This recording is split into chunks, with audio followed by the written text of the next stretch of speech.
Couch co-op used to be one of my favorite pastimes. Back in the day, there was nothing quite like kicking it back, ordering a pizza, or grabbing one from Little Sleezers, and gaming. You'd hang out and do some Halo 2 on Legendary with one friend and get absolutely sloshed. You game with all your friends, whether that be Wii Sports, Smash Bros, or the ultimate way to squash a beef, 1v1ing on Rust, Nuketown, or that weird map in Halo 3 with the big spinny thing in the middle. Seriously, this was such a healthy way to get all that toxic sludge out of your body. It lives in all of us. You talk your trash, call each other the most heinous things, and neither person cared because it was all in good fun. Until someone started screen cheating. Now, revolving screen cheating, there were basically two schools of thought back in the day. That screen cheating was part of the experience and that it was okay to do it because the other person could do it as well, and people who thought you were a scumbag piece of shit for screen cheating. I, myself, was a screen cheater. I relied on it heavily. These days, couch co-op just doesn't happen as much. In fact, it's a quite rare experience altogether. Nowadays, most gaming is done over the World Wide Web, on Discord or in Xbox party chats, and whatever people on PlayStation talk on. The shared experience of sitting on a couch and just playing a game is a dying tradition, and that to me is really sad. Some of my core memories in life were just playing Halo Reach Firefight Splitscreen with my brother. Which, by the way, if you didn't have Xbox Live, you only got like 60 XP per game. And Halo Reach, it was genuinely impossible to level up without Xbox Live. Or having a huge Halo 2 tournament and Wii Sports tournament as a kid. While it's not completely dead, I would say Splitscreen is on life support. How did this happen? What caused this? Are we better off or worse off as a society for this? People would bring over their Xboxes so that you could have more than 4 people in a game while you were hanging out. While it isn't technically a LAN party, come on. We're fighting over technicalities here. It was by all other definitions a LAN party. Gaming online just does not slap as hard as this shit did. Like, it's not even close. When did the culture of split screen gaming die? Well, to find out, we have to find out why. One means points to the popularization of party chat as the beginning of the end.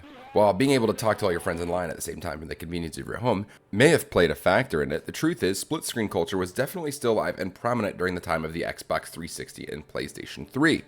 The 2010s were a weird time because we went from these fully complete games as a solid product and that design philosophy of the 2000s to the differing philosophy of games are actually a service now. And I remember there being just this huge hatred of the changing of that model among channels like Review Tech USA and Some Ordinary Gamers.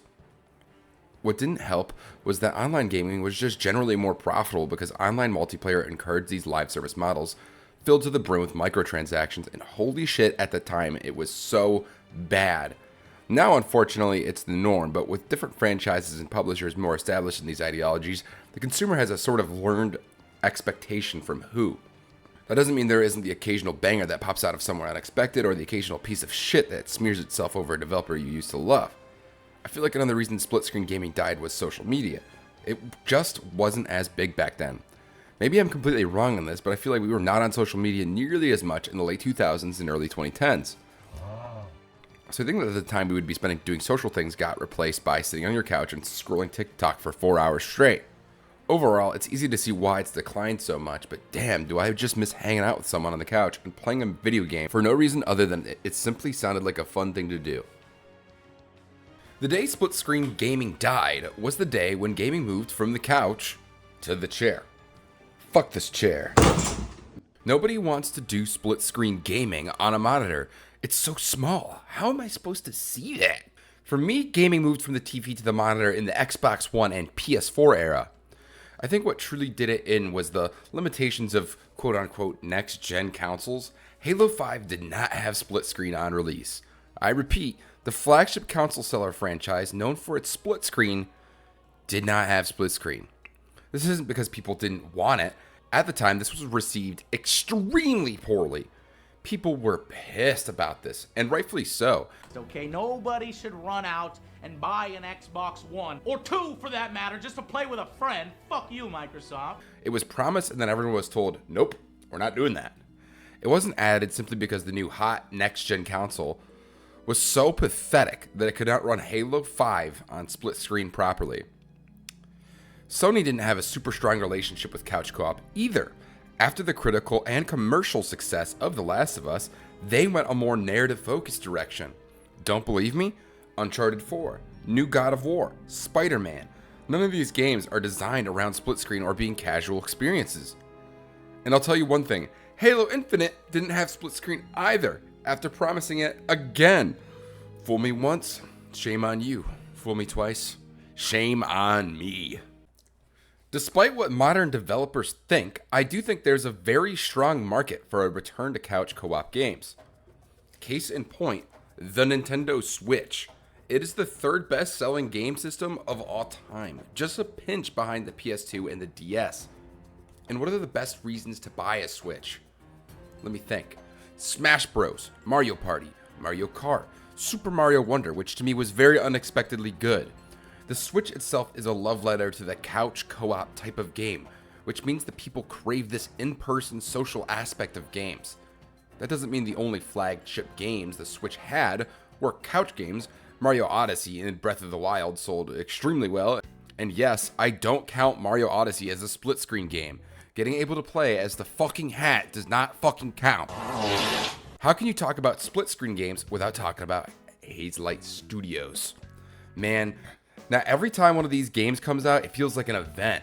They made It Takes Two and A Way Out and Split Fiction. It Takes Two is probably one of my favorite games ever made. They just try so many things that work so well and just take so many risks that are fun to try and play. It feels like 10 different games sold as one. I thought Split Fiction was good as well, it just felt like it had a lot less heart. A Way Out felt like the proof of concept. It was a solid experience all around, but it didn't impress me all that much. It was a good time, don't get me wrong, but It Takes Two feels like the game Hazelight always wanted to make. They had to make A Way Out to get the budget to prove they could make It Takes Two. Nope, I'm just gonna get drunk and hit up the strip club. But what do you make after you make your dream game? Split Fiction is not as strong as It Takes Two, but there's still a lot of fun stuff in there. Split Fiction feels like they needed an excuse to make this type of game again, where It Takes Two had a much stronger concept, which made the whole game stronger in my opinion. I do think that the consumer demand for these types of games is stronger than most AAA companies and publishers think. I do think there is a giant hole in the market of people who want to play games that are couch co-op, and that are hungry to play more that just don't have any food, or in this case, games on the table to eat, if that makes sense. For example, friend slap games like Lethal Company Peak and Helldivers 2, do people consider Helldivers 2 friend slap? They're usually not split screen, but to me, for some reason, they feel oddly adjacent or parallel to it. Maybe it's because all people are working towards a common objective in a manner where you can't sit on the party chat like this, being silent. These games require coordination and somewhat careful planning, so maybe that's why I feel this way. Let me know what you think. This could just be something I think for some stupid reason. While we're here, I'd love to talk about some suggestions for great split screen games. And I'd also like to invite you to share some of your favorite ones, as I kind of need suggestions. Halo MCC is great because it has like 6 games now, and come on, it's Halo at its peak. Castle Crashers is pretty short, but it's a great time. I really wish Behemoth would just buckle up and make a second one, but it seems like that's not something they're very interested in doing, which is kind of a shame. Though they did just add DLC to Castle Crashers for the first time in like 18 years, which is kind of crazy. Overcooked is great just because of the amount of coordination and teamwork it takes just to beat the level normally. Sometimes I think it borders on insanity, but overall a great couch co-op experience. Minecraft has split screen. This was the one me and my brother played like literally all the time when we were kids. Surprisingly, Fortnite has split screen now, but for some reason they put like the face of the character or skin you're playing as on like 1/3 of the screen. I have no idea why they did this. It drives me absolutely crazy. That space literally does nothing. Maybe somebody in the comments will know, but it pisses me off. I feel like the LEGO games are generally underappreciated in terms of being games that still have the ability to do couch co-op with. I know there's plenty of more, and most of what I said was like pretty mainstream stuff, but man, I love couch co-op. Most videos suggesting couch co-op games have like all those games listed, and I don't know if this is just a me thing, but I find it really hard to find newer split screen games. I'm gonna take a big risk here, and I might sound like a pussy or just really stupid, but with how crazy the world has been lately, I think a lot of the reason for that is we spend much more time on social media than actually being social and hanging out with people in real life. We're a social species, and I feel like most people need to feel involved in a community of some sort. And for some people, their friends might be the only sense of community they have. And I feel like just being online, you don't get the whole experience of being. I think spending more time on the couch just hanging out and shooting the shit while playing a video game is better for us mentally and socially than sitting on the gamer chair on a fucking party chat. Gaming online is just not the same as hanging out with a bunch of people and either playing or losing a tourney. There's a thrill and a spectacle to it, and also, seeing your friend get mad after blowing him up with a rocket launcher is funny. I do think there's a big hole in the market for a bunch of fun split-screen games. I think there's a lot more demand for this type of thing than the suits realize, but I think they'll soon realize that, and I think that split-screen games will have a little renaissance in the future. I'm optimistic about the future of co-op. I just hope that the suits see what I see, that there's just this huge hole in the market.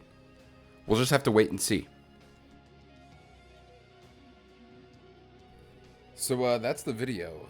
If you liked it, please subscribe and like the video too. And also, if you have seen other videos and you like this video, maybe consider becoming a channel member.